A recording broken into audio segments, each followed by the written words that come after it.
Ça sert à quoi que j'y aille? Anyway, qu'est-ce qui est bon, le monde ne le prenne pas. Ça chiale, mais ça l'élu tout le temps les mauvaises personnes pareilles.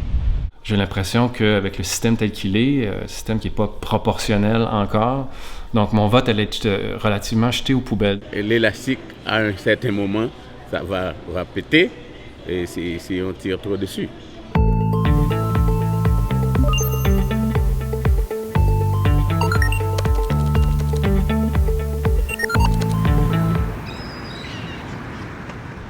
Je me trouve ici entre les circonscriptions de Laurier-Sainte-Marie et d'Hochelaga à Montréal, ces deux comtés où la course est très serrée entre le Bloc, les libéraux et le NPD. La victoire pourrait se jouer à quelques voix. Et pourtant, si l'on en croit les dernières élections, le tiers des électeurs ne devrait pas se déplacer au bureau de vote. J'ai essayé de comprendre pourquoi. Je sais pas. Je vais pas parce que je trouve que ça sert à rien. On se promet des choses qui arrivent pas. On se fait tout avoir. C'est tout le temps la même affaire.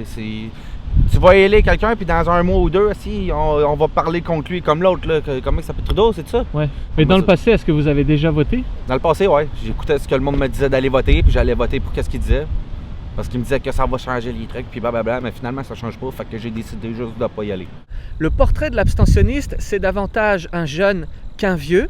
C'est davantage un homme qu'une femme, sauf après 65 ans où ça s'inverse.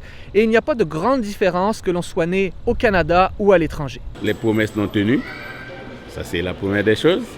Mais le cynisme des politiciens, ils ne sont pas vraiment sincères.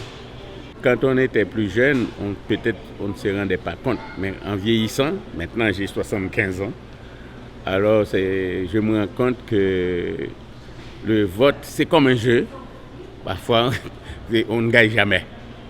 Alors, c'est toujours les politiciens qui gagnent. Et puis, c'est un peu décourageant. Selon Statistique Canada, les principales raisons invoquées pour ne pas voter sont le manque d'intérêt, le manque de temps, le fait d'être à l'extérieur de la ville, l'incapacité de santé et le fait d'être contre le processus électoral.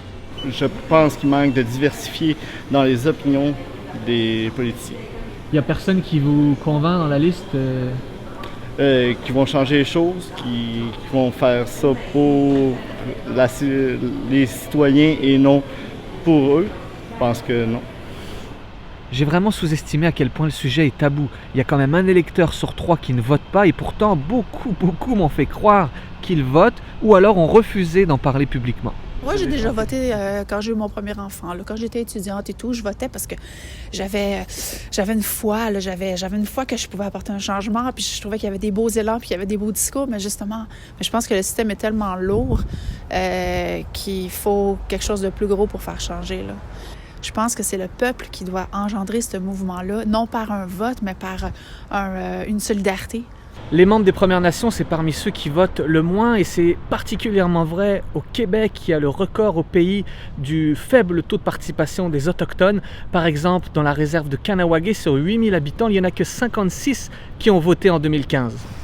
Là, je m'en vais rencontrer une association qui s'implique pour faire voter les bénéficiaires d'aide sociale et les itinérants qui généralement votent très peu. Parce que si les politiciens s'aperçoivent que ces gens-là vont voter, ils vont s'occuper d'eux. C'est qu'il y a des odeurs corporelles, puis eux, ils se sentent gênés. D'aller au bureau de vote? Ben oui, aller comme ça, faire la ligne. C'est pour ça que cette année, il y a un bureau de vote à la Maison du Père, expressément pour les itinérants. Mais dans le quartier, nous, il n'y en a pas, mais on a décidé d'aller avec eux. Regarde, moi, je ne suis pas gênée d'être avec toi. Moi, je vais aller avec toi. Puis qu'il n'y en ait pas un qui te dise un mot, parce que moi, je vais te défendre. Je m'en vais voir un père de famille qui voulait s'abstenir de voter et qui a trouvé une sorte de tour de passe-passe. Ça m'est venu un peu comme un flash. Je me suis dit, ben là, attendez, ma fille est allée à la manif sur l'écologie récemment. Hein? Bon, elle entend ses parents parler de politique depuis qu'elle est toute jeune. Elle participe aux discussions de façon très éloquente.